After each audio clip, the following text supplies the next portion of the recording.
el agradecimiento al Poder Judicial del Perú por esta invitación, a la señora presidenta de la Corte Suprema del Poder Judicial, la doctora Elvia Barrios Alvarado, también al señor presidente de la UETI, del Código Procesal Penal, el doctor Gustavo Álvarez Murillo, a las personas que también nos siguen, a las altas autoridades, a los magistrados, jueces, fiscales, defensores que nos están siguiendo a través de esta transmisión, y también al público que nos está escuchando en este apoteósico evento que se ha desarrollado en este bicentenario, en esta celebración magna del bicentenario. No puedo dejar de agradecer especialmente a don Edman Rodríguez, quien ha estado organizando esto. Creo que todos los ponentes y todas las ponentes hemos estado pues muy de cerca de Edman en esta coordinación que ha sido fantástica, impecable en realidad para un evento tan grande como este. No puedo dejar tampoco de mencionar a quien me precedió en la palabra, al doctor Bonifacio Meneses, y también a Jules, que estuvo pues aquí también dándonos parte de estos conocimientos tan importantes, a quienes guardo tanto cariño de este tiempo a Perú. También al doctor Víctor Yo Manuel Enríquez y al doctor Marco Antonio Angulo Morales, también mi abrazo fraterno desde Costa Rica. Pero bueno, qué importante lo que estamos viviendo. Estamos viviendo unas épocas de cambio. No esperábamos la pandemia, nadie se la esperaba. Nos dicen que nos tomó por sorpresa. Y ayer justamente veía la conferencia de don Alfredo Araya, el doctor Alfredo Araya de Costa Rica también, quien es también muy querido en el Perú.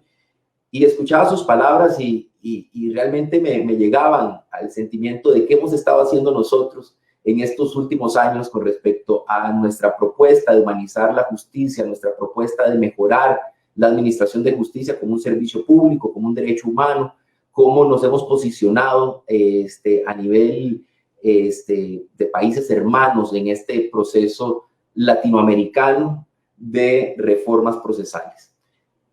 Los cambios no han sido pocos, se han generado a través de muchos espacios.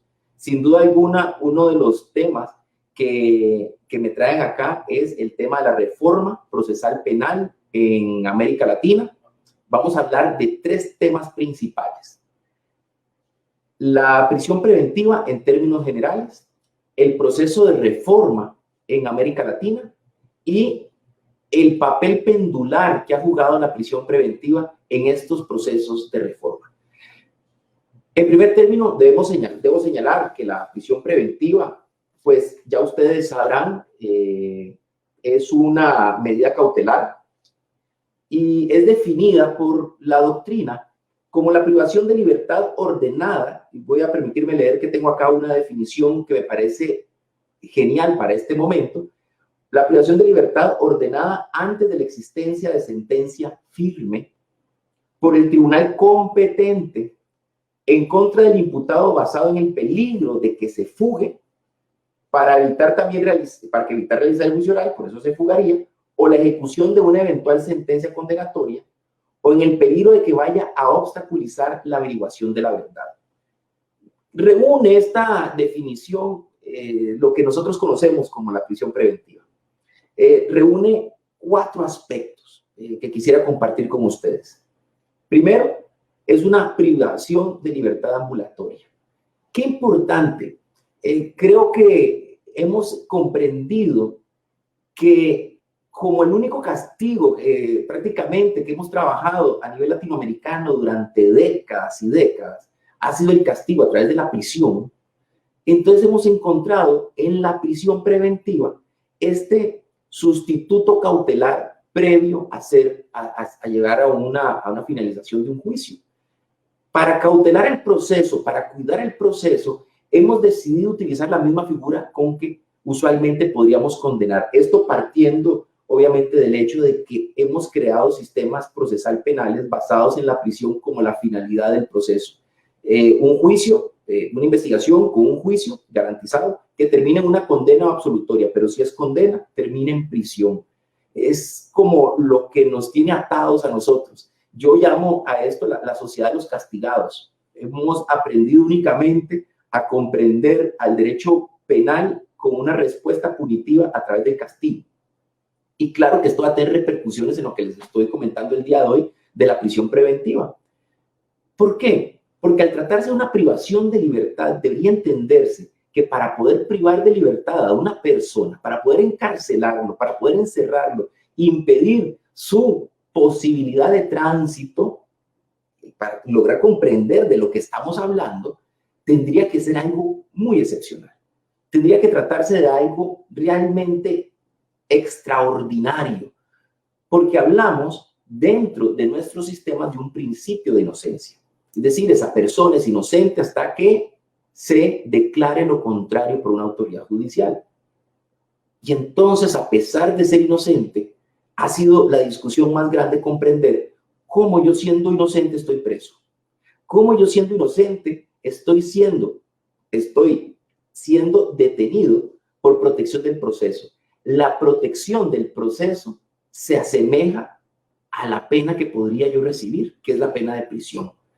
Esto obviamente desde los estudiantes de Derecho nos empieza a hacer ruido, nos empieza a generar un problema a la hora de escuchar sobre las garantías constitucionales, el principio de inocencia y de pronto la prisión preventiva. Este es el punto inicial. Es una privación de libertad ambulatoria.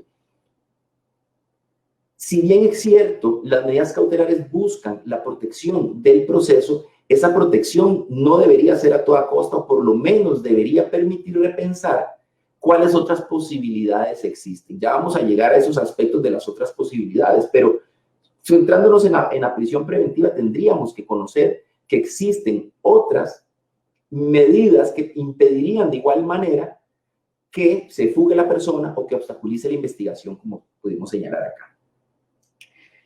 Debe tratarse de una prisionalización, dice la definición, sin sentencia firme. Cuando hay sentencia firme, obviamente, si se encontraba en prisión, pues en prisión preventiva se transformará la prisión preventiva en prisión condenatoria, en una prisión de purgar pena, de pasar la pena.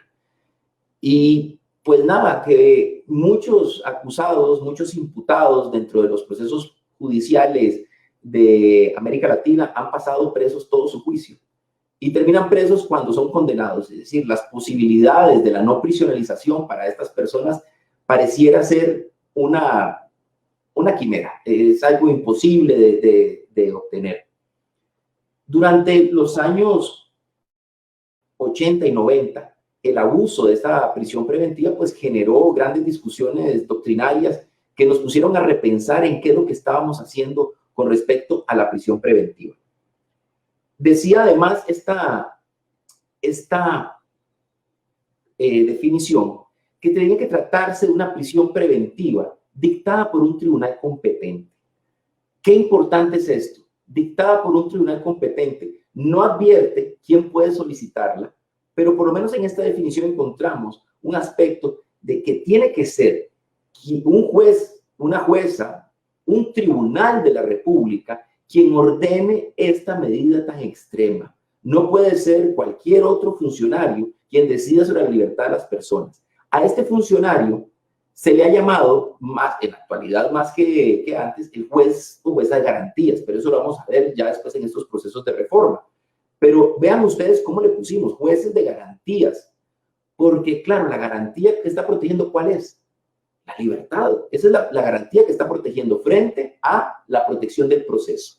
Vean la colisión que van a haber de derechos para la hora de poder tomar esta decisión y que Perú también ha hecho pues grandes esfuerzos por poder definir qué sucede en este choque de derechos, en este choque de situaciones. El derecho a una justicia, a que se realice justicia sin obstaculización y sin fuga, frente a la libertad ambulatoria de una persona que es inocente hasta que se demuestre lo contrario.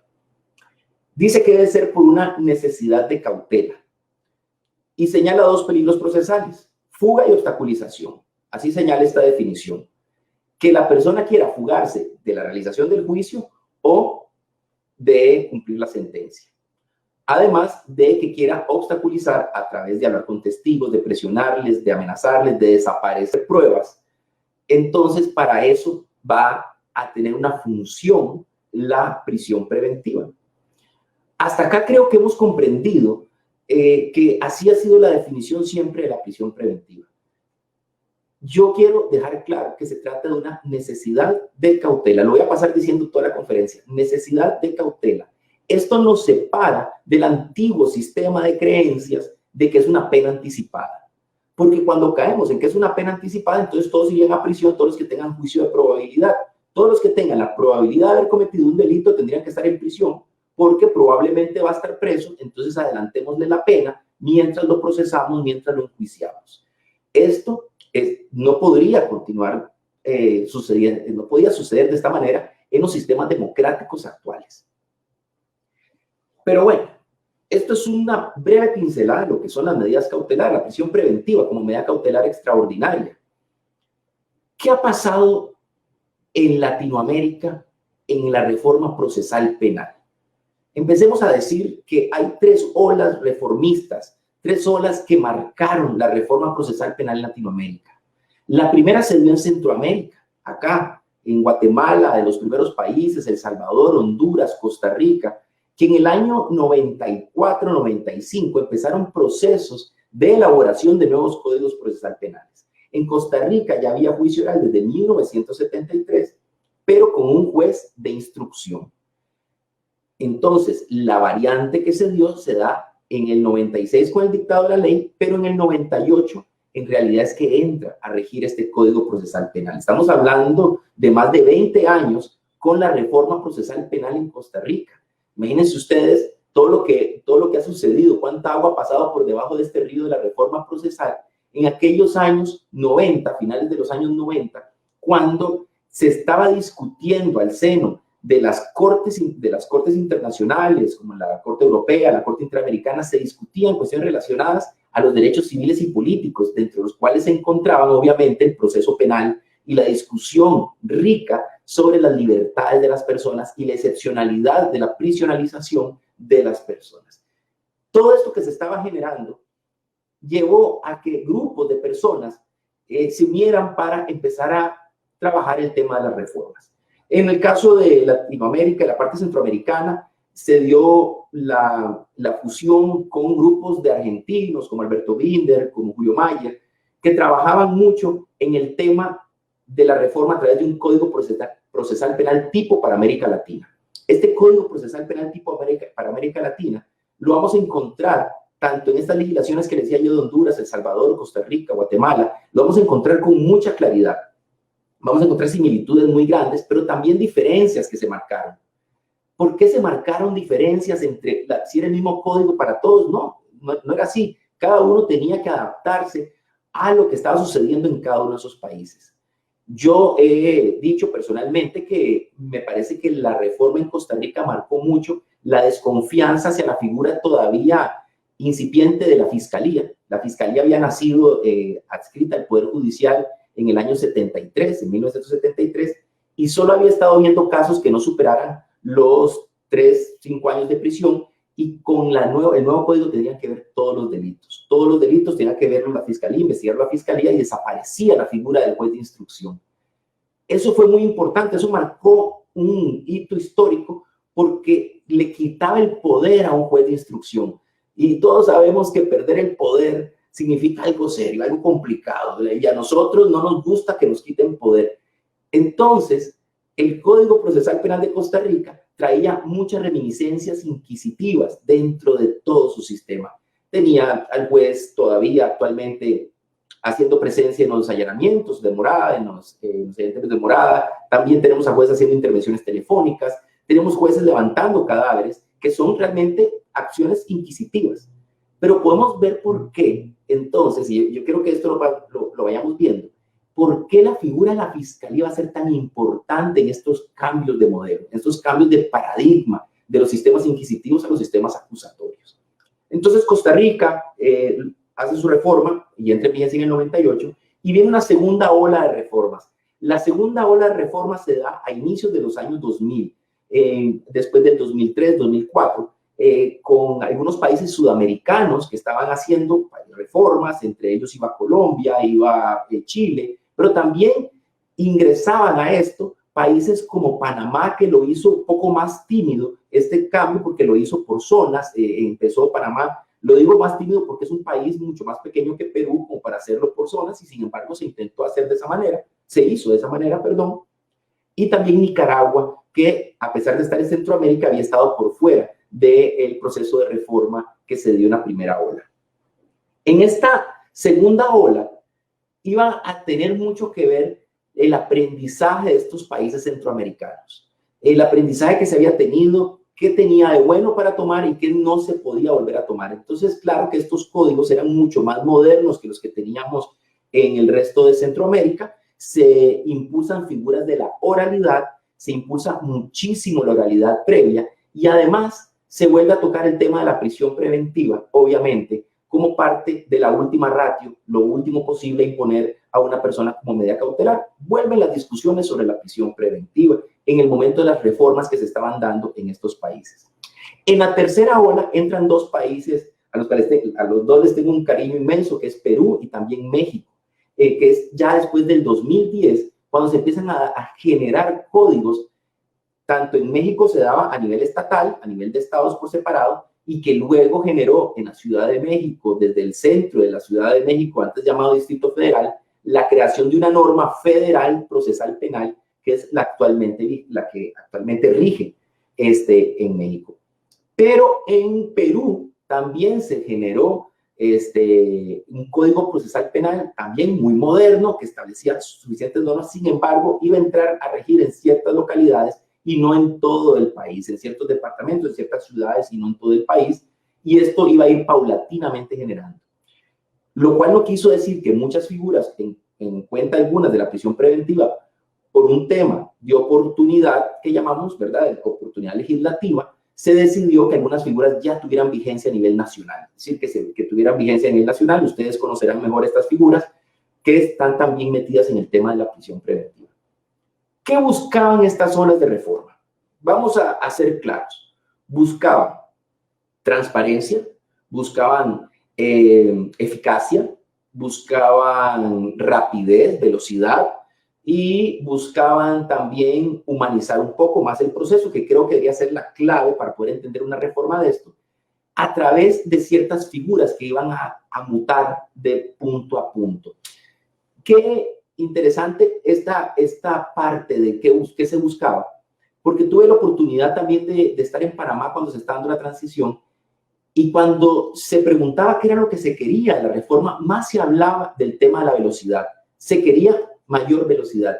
Y a mí, sinceramente, si vemos a Costa Rica con una reforma del 98 hasta la fecha, con una justicia tan lenta a nivel de proceso penal, nos pone a pensar si el sistema acusatorio es más rápido o es más lento. Realmente un sistema por audiencias puede llegar a ser lento. Puede llegar a ser lento porque antes el juez podía tomar la carpeta y tomar la decisión sin necesidad de convocar a las partes. Ahora hay que escuchar y convocar a las partes. Pero creo que eso no nos debería quitar el aliento de la necesidad de continuar con estas reformas acusatorias, porque tal vez hemos estado enfocados en lo que no es. Creo que tenemos que enfocarnos en lo que es. La transparencia, la humanización, el convertir a la justicia verdaderamente en un servicio público, como veían ustedes ayer en una de las conferencias. Así es que no quedaba por fuera la discusión de la prisión preventiva. Buscaban una investigación independiente, separar la figura del investigador de la del juez, ¿sí o no? Si no se buscaba eso, con la eliminación del juez de instructor, era claro que lo que se buscaba es que este juez ya no investigara más, que se dedicara a juzgar, mientras este órgano llamado fiscalía investigara el hecho y fuera a decírselo al juez para convencerle, para buscar la opción de tener sus propias solicitudes. También buscaba desformalizar la investigación, que ya no fueran estas investigaciones formales de toma de declaraciones, porque las mejores declaraciones iban a ser obtenidas en el juicio oral. Ya no era necesario tener ese tipo de investigación. También crear la figura del acusador, de ahí viene el sistema acusatorio. No hay juicio sin acusación. La figura central es el fiscal, ya no es la figura central el juez. El juez es un órgano decisor, claro que sí, con mucho poder, claro que sí, porque tiene que decidir al final. Pero no es la figura principal dentro de este sistema acusatorio, por lo menos dentro de los intervinientes, la fiscalía es la que marca la pauta. La fiscalía marca el ritmo. La fiscalía decidirá qué persigue y qué no persigue. Ya el juez no puede estar diciéndole, investigate más esto, dale más pensamiento a esto. No, así por lo menos no es lo que se buscaba en el sistema acusatorio de las transformaciones. La separación entre el petente y el decisor y la transparencia y la rapidez también, como les decía. Esto es lo que se buscaba en un proceso de reforma. Pero no todo iba a ser así. No todo iba a suceder de esta manera. Y no todo el tiempo nos iba a durar el gusto de pasar a sistemas democráticos más transparentes como lo es el sistema acusatorio. Pronto íbamos a venir de regreso. En algún momento de la historia podía ocurrir que el péndulo tomara otra dirección y por eso le puse a esta conferencia el péndulo de la prisión preventiva, basado precisamente en una discusión que tenía en el año 2004-2005 cuando se hablaba de los sistemas acusatorios a nivel latinoamericano. Y me acuerdo que estaba la sala vacía, solo había algunos de los conferencistas, amigos y amigas que se encontraban ahí, y me paré en el podio, me puse en el podio, y empezar una conferencia que a todos les sacó mucha risa. Y era una conferencia donde yo hablaba de las maravillas del sistema inquisitivo. Y decía yo en esa conferencia, por fin volvió la escritura, volvió la cordura a los sistemas de justicia, por fin la prisión preventiva nuevamente es la reina de las conferencias, de las medidas cautelares. ¿A qué me refería yo con eso? Decía yo, los sistemas de justicia siempre han sido pendulares y las reformas también han sido pendulares. Hemos tenido sistemas de muy pocas garantías que pasan a sistemas de mucha garantía y regresan el péndulo a sistemas con pocas garantías o menos acusatorios y se regresan de nuevo. Eso es lo que ha habido en nuestra sociedad y basta ver con nuestra historia romana, nuestra historia de la Inquisición, nuestra historia de la Revolución, de cómo las ideas ilustradas fueron cambiando el sistema procesal. Sin embargo, a nuestra Latinoamérica nos llegó el sistema todavía inquisitivo. El enlatado que recibimos todavía era el inquisitivo y nuestros procesos de reforma han sido también pendulares, de sistemas que buscan llegar a ciertas garantías, pero de pronto se devuelven, regresan al punto inicial, como si el tocar, el llegar a los sistemas más acusatorios nos diera una especie de vértigo jurídico, como una especie de vértigo social también, porque unido a las garantías del proceso penal, ojo, del proceso penal, lo confundimos, ya sea por los medios, ya sea por nuestros discursos, lo tenemos confundiendo con unos procesos muy laxos para el castigo que queremos para una persona que es acusada o que es investigada. Entonces, claro está que este péndulo de reforma a nosotros, a Latinoamérica, nos duró un santiamén. Nosotros en Costa Rica empezamos, como les decía, allá en los 90s y sin embargo el péndulo ha venido de regreso de manera lenta, pero seguida, es decir, sin parar. Es decir, vamos poco a poco regresando a algunos sistemas que espero nunca lleguemos a los sistemas anteriores, espero no llegar directo al juez de instrucción, pero que van en franca desmejoría de las garantías que se tenían pensadas para el año 98, cuando la discusión era dentro de sistemas constitucionales y sistemas convencionales la mayor protección de las garantías de los ciudadanos. Pues pongámonos a ver eso. Y sin embargo, se dieron cambios. Y entonces, las tres reformas que se dan en estos procesos, estas tres olas, se van a generar dentro de procesos de reforma y procesos de contrarreforma, que es lo que les hablaré en unos minutos. Recordemos, quisiera comentarles un poco, yo sé que solo para hacerles un paseo de lo que sucedió en Costa Rica, porque sé que mucha historia latinoamericana se ha repetido en muchos países, pero Costa Rica es un caso interesante porque tuvo tres procesos de reforma en un solo siglo. Costa Rica tuvo cambio de Código Procesal Penal en 1910, luego tuvo un segundo cambio en 1973 y el último cambio del siglo pasado y que todavía se mantiene, que es la reforma de 1998. ¿Qué quiere decir esto? Que Costa Rica ha tenido una visión reformista en el sistema procesal penal, todos acompañados de cambios constitucionales cercanos. ya sean el cambio en las constituciones políticas, la constitución política del 49 genera que los procesos penales no podían chocar con la nueva constitución política y por eso había que hacer reformas. En el 98 estamos a las puertas de cumplir 10 años con saga constitucional, por lo que también se tenía la visión de la necesidad de un cambio, una reforma procesal penal, y en todos los momentos lo que se buscó era esta cercanía entre garantías y proceso penal, se irá acercando cada vez más esto, la garantía del sistema procesal penal, y la separación de investigador con el órgano decisor. En otras palabras, quitar y transformar un órgano petente y otro que otorga o rechaza, un decisor. Entonces, si no tenemos clara la diferencia entre petente, aquí está el petente, y el decisor, entonces se nos convierte nuevamente en un sistema inquisitivo donde yo como juez, sin necesidad de petición de nadie, dicto mis resoluciones, dicto sentencia, porque yo estoy convencido de la culpabilidad de la persona, porque yo considero que debe estar presa, etc. Entonces siempre se buscaba esto. Claro, como les decía, esto va a tener especial relación con la confianza que le tengamos al Ministerio Público. Hasta este punto, no he tocado realmente en qué cambiaba la prisión preventiva y qué cambios podían generarse. Antes de la reforma en Costa Rica, quiero comentarles, la prisión preventiva era oficiosa. Se dictaba prisión preventiva de oficio. Y solamente no se dictaba la prisión preventiva solo en los casos en los que la defensa presentaba la excarcelación. Oigan esto, el petente era realmente la defensa, porque el decisor de la prisión era el mismo juez que podía pedirle, es decir, el mismo juez autopedía la prisión, o sea, la dictaba de oficio, y el petente era la defensa que pedía la libertad de la persona. Eso se llamaba la excarcelación. Pero la excarcelación no cabía para todos los delitos, sino que solo tenía, para los delitos, dice, era automática. La prisión preventiva en delitos con pena superior a 3 años. Automática. Salvo que después pidieran la excarcelación, la podían pedir. Y los peligros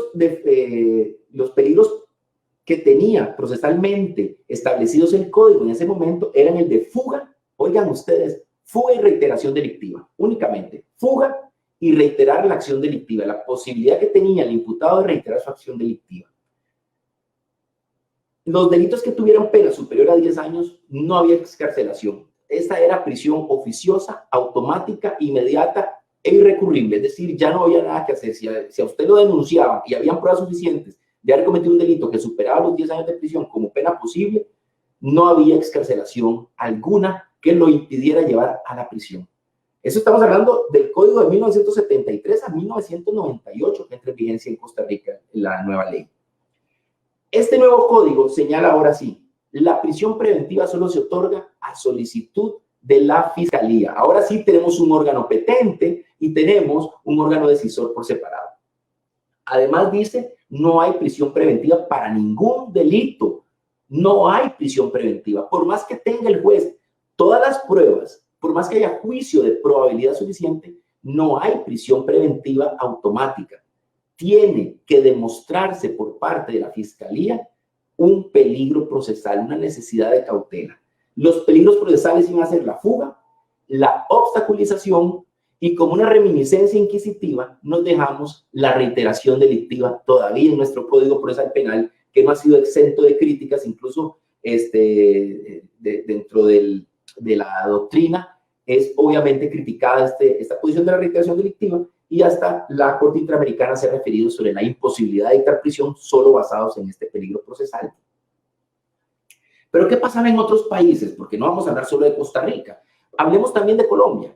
Colombia también tuvo sus procesos de reforma donde pasó de prisiones preventivas de prisiones preventivas mucho más abiertas en posibilidades de ser dictadas a otras mayores restricciones para impedir que se dictaran las prisiones preventivas de manera automática. Lo mismo ocurrió en México, lo mismo ocurrió en Perú con la creación de su Código Procesal Penal y su implementación a nivel peruano. Todos los países buscaban lo mismo. ¿Qué buscaban nuevamente? Diferencia entre petente y decisor, los peligros procesales establecidos de manera clara, peligro de fuga y obstaculización, que eran los peligros principales que iban a haber, y el otro era obviamente temas más avanzados que iban a tener como los principios de proporcionalidad, necesidad y idoneidad, que ustedes dos tienen mucho más claro luego de la casación 626-2013 de Moquegua, que logra extraer la necesidad, valga la redundancia, de establecer la necesidad, idoneidad y utilidad de la prisión preventiva en todos los casos, la necesidad de la motivación especial para ello. Pero no todo quedó así. Como les decía, los procesos de reforma eran pendulares. Así como nos emocionamos cuando esto ocurrió, pues también sabíamos que iba a haber un proceso de contrarreforma, un regreso, un retorno absoluto que iba a generar el regresar a los sistemas de menos garantías. Quiero comentarles algunos de estos procesos de contrarreforma. ¿Qué busca una contrarreforma? Bueno, frenar algunas actuaciones que se están generando en las reformas y que podían ser perjudiciales para grupos, individuos o para la sociedad como quiera ser escuchada esta. Recordemos que los jueces tenemos una labor muy importante. La labor de los jueces no es poca cosa, es la decisión sobre una petición que busca restringir libertades frente a otra posición que dice que las personas deberían estar en libertad mientras se genera el proceso, salvo que excepcionalmente se requiera la prisión. Sin embargo, cuando nosotros tenemos un contexto social, político, que está efervescente en temas de corrupción, en temas de crimen organizado, de pronto nos parece que esto es mucha garantía. Y de pronto nos parece que esto es un discurso lindo en academia, lindo en el discurso, pero no en la realidad. Y nuestra ciudadanía enciende los televisores y ven prácticamente manchas de sangre en el televisor de decir necesitamos un poder judicial más fuerte, un poder judicial que le ponga más freno a esto. Y esto va a ir generando que la idea de garantía, de que sea cada vez más difícil dictar una prisión preventiva, que se dificulte esto, que al juez se le obligue a motivar, que al juez se le obligue a hacer verdaderamente una resolución extraordinaria cuando aplica una norma tan extraordinaria, empecemos a ver cómo le quitamos requisitos a la prisión preventiva, en primer lugar, o cómo le quitamos facultades al juez para que no tenga que hacer esa motivación. Oigan ustedes, esto no les estoy diciendo algo que no se esté dando en Latinoamérica. La posibilidad de decirle a los jueces, ¿sabe qué? Ya no se preocupe usted más por tener que motivar las resoluciones de prisión preventiva. Nosotros le ayudamos. Vamos a hacer leyes que busquen la prisión preventiva automática. Un momento, pero de ahí veníamos de ahí, por eso dio toda esa reforma. Sí, pero es que necesitamos regresar ahí. No para todos los delitos, no se preocupe. Para ciertos delitos vamos a tener que quitarle a usted el peso de encima que tiene como juez el tener que decidir sobre las medidas cautelares. ¿Qué están haciendo los legisladores de nuestros países? ¿Qué están haciendo? Están realmente eliminando la figura del juez de garantías porque estorba al juez de garantías y le están dando al órgano legislativo la posibilidad de decidir quién va a prisión y quién no va a prisión. Ya no hay que razonar absolutamente nada. ¿De qué caso les estoy hablando? Empecemos a hablar de Colombia. Colombia tuvo su código que decía que no se le podía dictar prisión preventiva a ningún delito que tuviera pena superior a 4 años. Así está en Perú, tengo entendido. No se le puede dictar prisión preventiva a un delito que tenga pena, decía, solo se impondrá prisión preventiva, a delitos que tengan una pena superior a 4 años.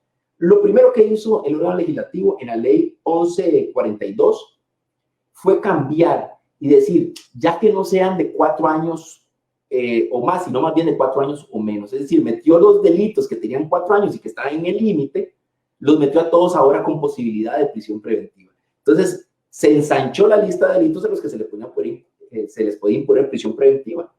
Pero no contentos con ello, decidieron crear muchos más delitos, aumentarle la pena, a los delitos que tenían penas de 3 años, ponerle 4 años. Violencia doméstica, algunos delitos relacionados a la aportación de armas, todos esos delitos de pronto pasaron de tener penas mínimas de 3 a tener penas de 4, a tener penas máximas de 4. ¿Qué quería decir esto? La posibilidad de que la pena fuera de 4 años, habría las posibilidades de meterlos ahora en el nuevo canasto de delitos que permitía la imposición de la prisión preventiva. Vean cómo pasó de excepción a de pronto convertirse en más una regla, la posibilidad de imponer la prisión preventiva. Esto en el caso de Colombia. También agregaron un parámetro interesante. Pusieron que, además de los peligros procesales, también podía haber un peligro en la gravedad y modalidad. Y agregaron el peligro a la comunidad como uno de los peligros procesales, detonantes del peligro de fuga. No se asusten, Perú hizo algo parecido, pero ahora les voy a comentar cómo lo hizo Perú. Colombia lo que dice es meter peligro a la comunidad, gravedad y modalidad, y decir, porque esto dispara el peligro de fuga. Pero no son criterios peligrosistas, no son criterios que tienen que ver más con un derecho penal de autor, no tiene que, sí, pero tranquilo que no es un parámetro nuevo, no es que si la persona comete un delito que pone en peligro a la comunidad, si es una persona que pone en peligro a la comunidad, no es que le dicta prisión preventiva automática, no, es que esto genera un peligro de fuga, y si hay peligro de fuga se le dicta prisión preventiva automática. ¿Qué hizo ahí? ¿Qué hizo ahí el legislador?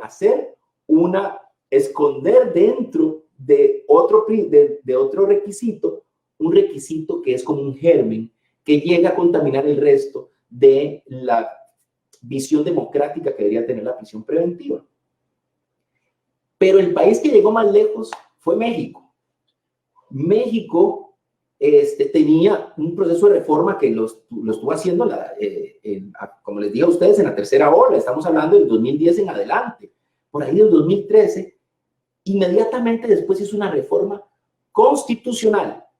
Esto quiero que lo anoten por ahí. En México existe una norma constitucional, el artículo 19 de su constitución política, no está en una reforma procesal penal, lo llevaron más allá. Dijeron, es que si lo metemos en el Código Procesal Penal, puede que esta norma que les voy a decir ahorita termine siendo inconstitucional. Pero ¿qué tal si lo metemos en la Constitución? De esta manera tendría que ser evidentemente constitucional. Y así crearon el artículo 19, que inicia diciendo así: el juez ordenará la prisión preventiva oficiosamente en los siguientes casos. Y señala una lista de delitos que ha ido creciendo y creciendo. Todavía en esta administración de señor Andrés Manuel López Obrador ha generado más delitos que tienen que ir creando esta prisión preventiva oficiosa y automática, que está legislada a nivel de constitución política, está ya en la constitución, por lo tanto está en el núcleo duro del sistema jurídico mexicano. No puedo dejar de decir que estas sí son claras figuras que ponen en entredicho las posibilidades de garantizar y de hacer procesos más democráticos, y ponen en peligro las democracias nuestras al tener figuras tan restrictivas en la libertad. Pero también Costa Rica no está exenta a estos cambios de contrarreforma. En Costa Rica lo primero que se hizo en contrarreforma fue eliminar las medidas alternas para una cantidad inmensa de delitos. Eliminaron la medida alterna de conciliación, suspensión de procedimiento a prueba. Lo eliminaron de todos los delitos que fueran con violencia sobre las personas o fuerza sobre las cosas. Todos los robos todos los robos tienen violencia o tienen fuerza sobre las cosas. Pero claro, ¿qué delitos no tienen violencia y no tienen fuerza? Por supuesto, cuello blanco, etcétera, una cantidad de delitos que no van a tener ningún problema en poder llegar a medidas alternas. Eso en contrarreforma. Pero claro que esta conferencia es sobre la contrarreforma y el péndulo de la prisión preventiva. Vean a Costa Rica. Eliminó, recuerdan, agregó el peligro de obstaculización como peligro procesal, estableció que había un órgano petente y otro decisor, y de pronto, cuando teníamos todas estas figuras y parecía, como decimos acá, que el piso estaba planito, o sea, que nadie estaba desnivelado, de pronto, en una ley que se llama Ley de Protección de Víctimas y Testigos y demás intervinientes, se crean el peligro para la víctima, como también un nuevo requisito, un nuevo peligro procesal, que bien podía haber estado en el de obstaculización, pero se metió en el con un peligro procesal nuevo. Pero además, crearon un artículo nuevo que lo insertaron, como se insertan las mejores reformas de Latinoamérica, con bis. ¿Han visto ustedes los artículos? Bis, ter, quar, ya no hayan ni cuántos números poner en sus códigos. Ese es el 239 bis. El 239 bis es muy interesante, porque Claro, no es tan abierto como el artículo de México, de la Constitución Política Mexicana, pero indica que si se cumple el requisito de la Constitución Política, que es el juicio de probabilidad, entonces en esos casos podría dictarse prisión preventiva. Entonces dice, si se presenta el juicio de probabilidad, el juez puede dictar prisión preventiva en delitos de flagrancia, en delitos con fuerza, con violencia, en delitos sexuales, etc. Como siempre buscamos cómo poner estos delitos llamativos, que las personas sienten que hay un gran peligro. Por lo tanto, quitémosle al juez el poder o la necesidad quitémosle el peso de tener que decidir sobre la prisión preventiva. Si existe juicio de probabilidad, usted puede dictar prisión preventiva en esos casos. ¿A qué renunció Costa Rica con ese artículo? A que para ciertos delitos no es importante establecer la necesidad de cautela, los peligros de obstaculización, fuga y reiteración que están establecidos en la norma. Claro está que la Sala Constitucional de Costa Rica analizó ese tema e indicó que ese artículo no es prisión preventiva automática porque el juez, como dice, el juez podrá dictar en estos casos, podrá hacerlo y podrá no hacerlo. Es decir, y cuando lo haga, que lo haga siempre con los parámetros constitucionales y democráticos. Para mí, sigue siendo, desde mi punto de vista, un artículo inconvencional, es decir, va fuera de lo que la Convención Americana de Derechos Humanos, a través de la Corte Interamericana de Derechos Humanos, ha determinado sobre la prisión preventiva, que no es una pena anticipada, que no puede seguir siendo tomada por la peligrosidad o por el delito que se está generando, la posibilidad de dictado de la prisión preventiva, sino que tiene que estar basado en cómo yo quiero proteger el proceso judicial, cómo yo protejo que este proceso judicial inicie acá y termine donde tiene que terminar, que es un juicio oral según los criterios, si no es por una medida alterna.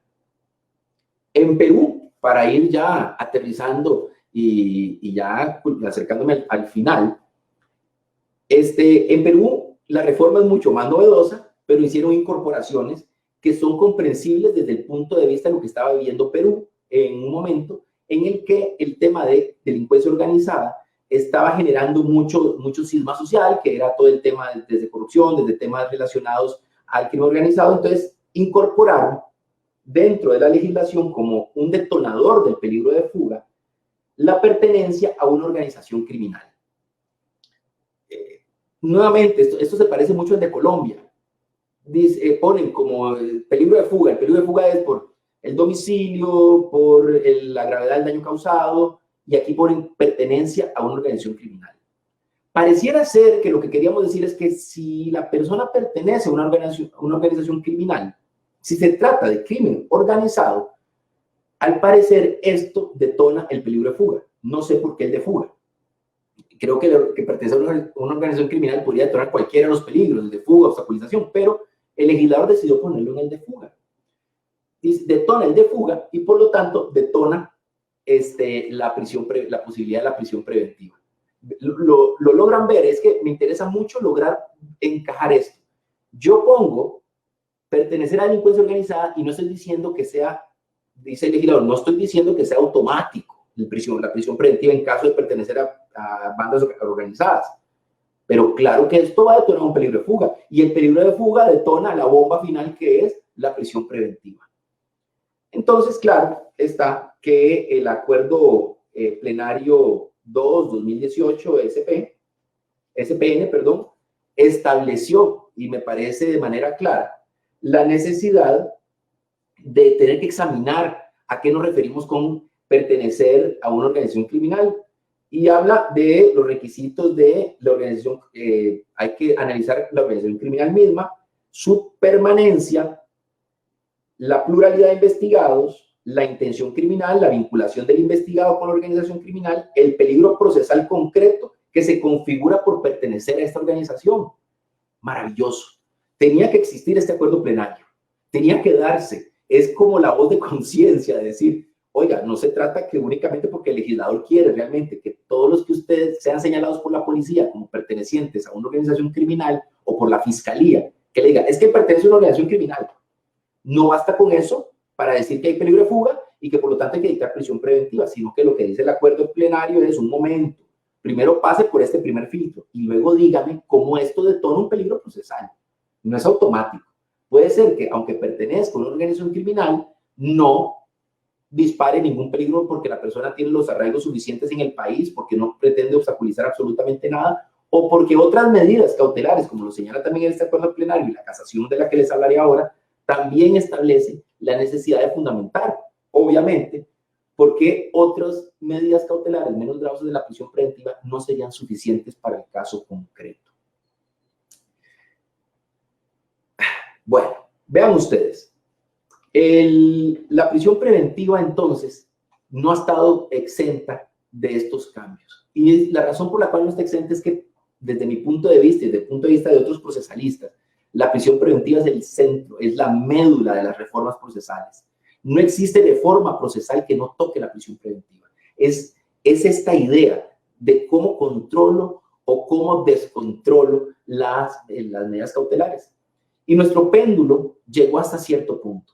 Llegó hasta un punto donde se podían tener medidas cautelares restrictivas de la libertad, como la prisión preventiva, solamente si, solo si se demostraban peligros procesales, solo si el juez podía dictarla por una petición de una parte, que sería la fiscalía, el órgano acusador, y solo si se cumplían todos los requisitos necesarios para ellas, y solo si esta era razonable, solo si esta era necesaria, solo si esta era idónea. Solamente eso. Y de pronto el péndulo empezó a regresarse lentamente, primero eliminando algunas posibilidades, luego aumentando algunas penas, luego generando algunos espacios para que de pronto desapareciera incluso la figura de la fiscalía como órgano petente, incluso desapareciera y se desdibujara cada vez más la figura del juez como un órgano decisor de garantías y se convirtiera en una figura autómata de dictado de prisiones preventivas en algunos casos. Es muy peligroso lo que está sucediendo. Creo que es hora de que esta academia, estos espacios, estos congresos, lejos de funcionar a veces como contarnos, como decía ayer Alfredo, contándonos solo lo bueno, sino también empezar a reflexionar, porque de aquí salen las grandes ideas. De aquí tenemos a tantas personas reunidas que pueden hacer tantos cambios y que pueden frenar un poco esta idea de regreso, que me parece a mí incluso perverso, de regresar a sistemas inquisitivos donde ya la figura del juez no sea necesaria incluso. Se lo podemos cambiar por otra figura más, o simplemente disfrazar a estos jueces de garantías cuando en realidad se convertirían en la boca de la ley, al estilo Montesquieu, olvidándonos de su labor interpretativa, que para eso son jueces para la labor interpretativa. Pero cuando la misma ley se encarga de evitar la interpretación, ahí poco a poco generamos menos espacios de libertades. Creo que Perú tiene esta maravilla de la casación 626-2013 de Moquegua, que sé que la utilizan muchísimo, y me parece una casación tremenda, porque señala esto, la necesidad de hacer razonable la prisión preventiva, obligar a los jueces a analizar cada uno de los aspectos de razonabilidad, motivar las resoluciones, como le llama acá mismo, la motivación cualificada a través de su tribunal constitucional, la idoneidad, la necesidad. A veces solo vemos la idoneidad de la medida cautelar.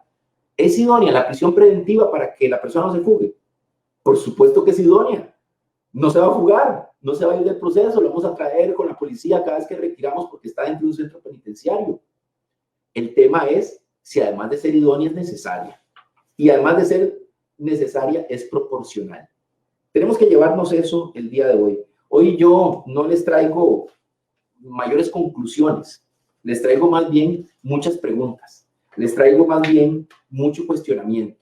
¿Hacia dónde queremos que circule nuestro derecho procesal penal? ¿Qué queremos construir alrededor y qué queremos dejar de legado a nuestros hijos, nietos en estos sistemas judiciales? ¿Queremos una sociedad cada vez menos libre?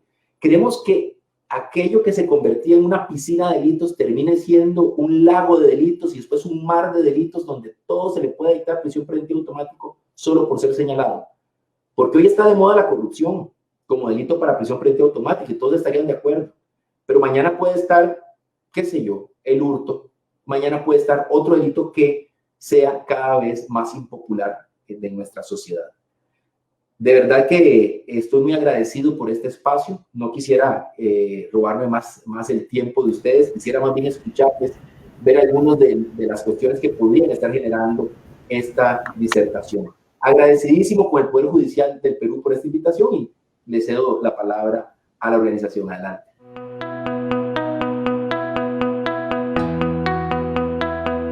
Agradecer primeramente a la presidenta del Poder Judicial, doctora Elvia Barrios Alvarado, al presidente de la UETI Penal, doctor Gustavo Álvarez Trujillo, a la comisión organizadora de este magno evento, al expositor, doctor Carlos Núñez Núñez, por la brillante exposición sobre la reforma procesal y el pene de la prisión preventiva, a mi colega y amigo Marco Angulo Morales, a los asistentes a este magno evento. Y bueno, empezar primero felicitando al doctor Carlos Núñez por esta brillante exposición y cómo nos ha hecho tan dinámica y tan sencilla, ¿no?, de entender cómo ha ido evolucionando el proceso penal y la reforma procesal y, en síntesis, la prisión preventiva, ¿no? Es verdad, es lo más sensible del derecho, el derecho penal, y mucho más sensible incluso este instituto de la prisión preventiva. Nosotros, como peruanos, ¿no?, y también la Corte Suprema, emite muchos pronunciamientos correctores en un recurso de casación, ¿no?, para ver una correcta interpretación de las normas. Y es bueno que se pueda aprender de las experiencias extranjeras, ¿no?, como lo que acaba de indicar el doctor Carlos Núñez. Lo que ha sucedido en Costa Rica, lo que ha sucedido en Colombia, lo que está sucediendo en México, no debe ser ajeno a nosotros, sino que también lo tenemos que tener en cuenta para no caer en esas circunstancias. Nosotros, en el tema de la prisión preventiva, igual hemos recorrido el mismo camino, no muy lejos, años 2008, 2007, 2006, recién empezaba la reforma en el Perú, pero en casi todas las cortes del país, a excepción de Huaura, aplicaban el antiguo Código de Procedimientos Penales, en las cuales también el juez era el que de oficio determinaba, ante la denuncia formulada por el fiscal, si le correspondía o no una prisión preventiva al denunciado. Eso era algo de oficio. Poco a poco fuimos cambiando la situación y ya con unos correctivos normativos ya se modificó el Código de Procedimientos Penales y se requería que sea el fiscal quien solicite la prisión preventiva. Se fue modificando posteriormente, ya casi 2012, 2015, y se decía que ya pues el fiscal tiene que sustentar la prisión preventiva frente al juez. Y eso fue en el Código de Procedimientos Penales, que hace casi 20 o 30 días ya culminó su vigencia a nivel nacional, y ya en Lima se aplica, y en todo el país se aplica, el Código Procesal Penal. Pero, ¿cómo surgen estos correctivos que teníamos al momento de establecer la prisión preventiva? Surge porque los abogados, la sociedad jurídica, no estaba conforme con la motivación que teníamos los jueces en las resoluciones que imponían esta restricción tan grave como es la restricción a la libertad ambulatoria, por lo que empezaron a cuestionar esta resolución, no solamente al más alto nivel, que es la Corte Suprema, y antes no se podía porque para el antiguo código no había casación y solamente había recurso de nulidad, por lo tanto no se revisaban esos temas y saltaban directamente al Tribunal Constitucional.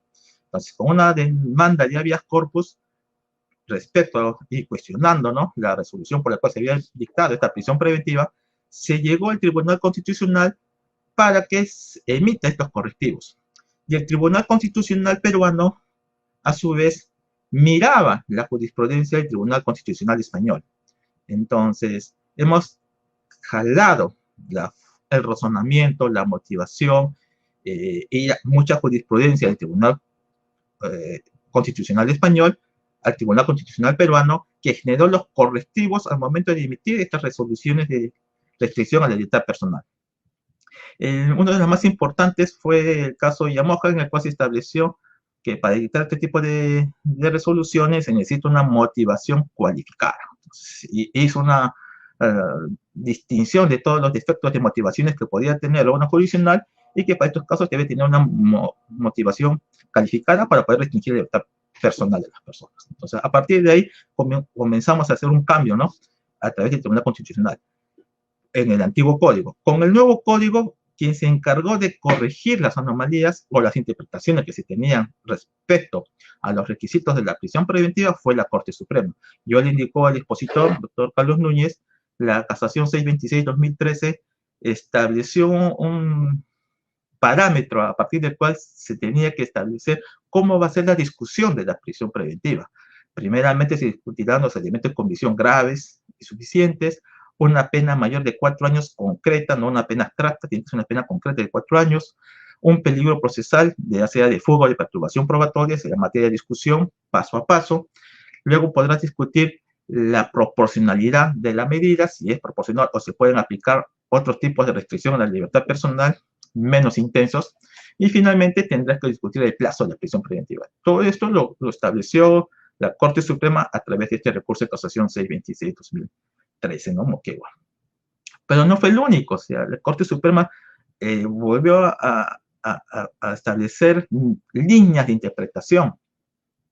Justamente en el tema de peligro procesal, de fuga al menos, estableció que no basta que el imputado, el investigado, tenga pasaporte, tenga salidas al país, que pueda tener el nivel económico suficiente para salir del país, ¿no? O fugarse, sino que tenía que tener un lugar donde pueda ser recepcionado y pueda quedarse en el extranjero. Eso fue en la casación 1445-2018 nacional, ¿no? Indicó que tenía que tener posibilidad de albergue en el extranjero para considerar toda esta circunstancia como un peligro de fuga, no solamente el tener este tipo de posibilidad económica de salir del país. Asimismo, respecto a la participación del imputado en una organización criminal, también la norma era fría, ¿no? No se entendía muy bien, solamente el hecho de ser partícipe de una organización criminal te va a elevar el estándar de peligro procesal para darte una prisión preventiva, se preguntaban muchos. Incluso nosotros tenemos un delito, el 317, sobre organización criminal y bandas, entonces muchos discutían que se estaba 2 veces valorando esta circunstancia de pertenecer a una organización criminal como delito independiente y como un agravante para determinar el peligro procesal. La Corte Suprema nuevamente estableció que no basta que pertenezcas a una organización criminal para determinar un peligro procesal de fuga, sino que se requiere que esta organización criminal esté vigente, que tenga posibilidades materiales de que poder sustraer de la acción de justicia a esta persona. Entonces, no solamente la pertinencia era algo tan frío como se interpretó en un comienzo. Entonces, esto también fue modulándose a través de la Corte Suprema y esto fue en la casación 1640-2019, ¿no? Nacional. Pero a pesar de que se iba madurando el tema de los peligros, del peligro de fuga, peligro de perturbación probatoria, todavía quedan circunstancias a las cuales nos falta todavía resolver. Y ahí va una de mis preguntas. En el tema de los elementos convicción graves y suficientes, nosotros, el Código Procesal Penal peruano establece que se pueden utilizar las declaraciones de los aspirantes a colaborador eficaz en temas de crimen organizado preferentemente y en todos los demás temas, pero mayormente serían estos, en los cuales se requiere que esta declaración o revelación de hechos delictivos tenga que ser corroborado con otros elementos de convicción objetivos. Y entonces en el país se ha dado la circunstancia por parte del Ministerio Público que hay un aspirante a colaborador eficaz que va a corroborar lo que dice el otro aspirante a colaborador eficaz y que lo que dice este aspirante a colaborador eficaz va a ser corroborado por un tercer colaborador eficaz. Entonces, se están utilizando las corroboraciones cruzadas entre aspirantes a colaborador eficaz, ¿no? Eso quisiera saber si en Costa Rica también se está aplicando de esa forma o cómo se está controlando esta información para limitar el derecho de ambulatorio, ¿no? Que tienen los imputados, ¿no? Se utiliza la colaboración eficaz o los aspirantes a colaboración eficaz, los elementos de convicción que se obtienen de este cuaderno reservado de colaboración eficaz son utilizados por una prisión preventiva, necesitan un causa, un procedimiento para poder usarlos, ¿no? ¿Cómo sería esta utilización de esta información? Es la primera pregunta que le hago. Y para culminar, la segunda pregunta que le voy a hacer al expositor es respecto de la perturbación probatoria. Si bien nuestro Código Procesal Penal establece que el peligro de perturbación probatoria se da respecto a la modificación, ocultación, alteración, supresión de elementos de convicción o de poder generar temor o desaparecer algo bueno, de prueba personal. Esta perturbación probatoria tiene que estar dirigida solamente al objeto penal, a la responsabilidad penal, o también puede estar dirigida al objeto civil. Le pregunto esto porque el Acuerdo Penal de 1/2019 estableció que solamente puede ser respecto del objeto penal más del objeto civil, pero el hecho está que, o la circunstancia está de que es un solo hecho que trae como consecuencia dos eventos, como es la responsabilidad penal y la responsabilidad civil. Entonces, ¿cómo podemos distinguir nosotros, cuál sería el baremo para poder distinguir entre cuando estamos entre un elemento de convicción que ha sido perturbado por el imputado, que tiene por finalidad ver la acción civil y no la acción penal? Bien, muchas gracias por la participación y espero que el expositor nos dé una respuesta si nos podemos aprender mucho más de él, y agradecer a la organización por la invitación realizada. Y agradecer obviamente a la comisión organizadora del Congreso Internacional Virtual de Derecho Penal Bicentenario del Perú por la generosa invitación a participar de este magno evento. Agradecer al equipo técnico institucional de implementación del Código Penal en la persona de la presidenta del Poder Judicial, doctora Elvia Barrios Alvarado, y también del doctor Gustavo Álvarez Trujillo. Felicitar y agradecer al doctor Carlos Núñez por la didáctica y brillante exposición en temas que resultan siempre apasionantes y temas que nos invitan a una permanente reflexión.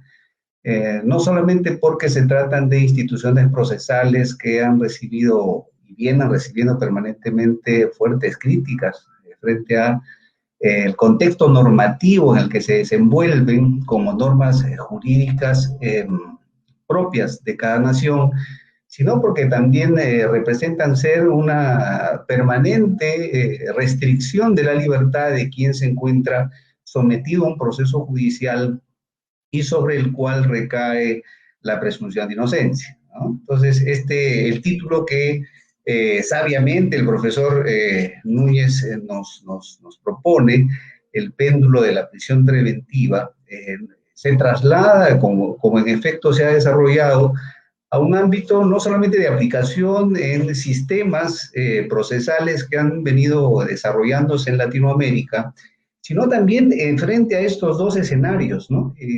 Por un lado, considerar la prisión preventiva como un instrumento efectivo de lucha contra la criminalidad común, contra la criminalidad organizada y corrupción de funcionarios. Y por otro lado, considerar que efectivamente la prisión preventiva como instrumento procesal que restringe la libertad frente a un derecho fundamental tiene que tener una aplicación constitucional y también convencional para que no exista esta suerte de aprehensión previa a una sentencia y no estar frente a una anticipación de una condena, ¿cierto? Entonces, lo que nos señala el profesor Núñez brillantemente nos conlleva a reflexionar sobre lo que viene a ser pues esa función, ¿no?, de aseguramiento del imputado al proceso, más que un tratamiento del investigado mediante un adelantamiento de pena respecto de su inocencia o responsabilidad penal en el proceso. Y aquí aprovecho para preguntar o lanzar una pregunta al profesor Núñez respecto de el momento procesal en el que debería, en todo caso, proponerse o requerirse la aplicación de la prisión preventiva. Esto es, ¿deberá esperarse hasta que el proceso cuente necesariamente con la acusación fiscal para requerirse la prisión preventiva, posibilitándose, mientras tanto, la utilización de otras medidas restrictivas para evitar, en todo caso, la sustracción del acusado del proceso penal o el entorpecimiento en la averiguación de la verdad, aplicándose de pronto algunas medidas limitativas o alguna suspensión preventiva de derechos, impedimentos de salida, ¿no es cierto? Esa sería una primera inquietud. Y de pronto, atendiendo a que se han expuesto, tanto el profesor Núñez como mi gran amigo el doctor Víctor Enríquez, sobre aquellas consideraciones particulares que tendría que tener la prisión preventiva para su aplicación. ¿Cuáles serían, desde vuestro análisis, profesor, esas características distintivas de la prisión preventiva para que no parezca en la práctica asemejarse pues, a un adelantamiento de punición? Agradezco nuevamente la posibilidad de intervenir en este magno evento y quedo a la expectativa de lo que podamos seguir conversando sobre este tema que, reitero, resulta ser siempre relevante y motivo de permanente reflexión. Muchas gracias por su atención.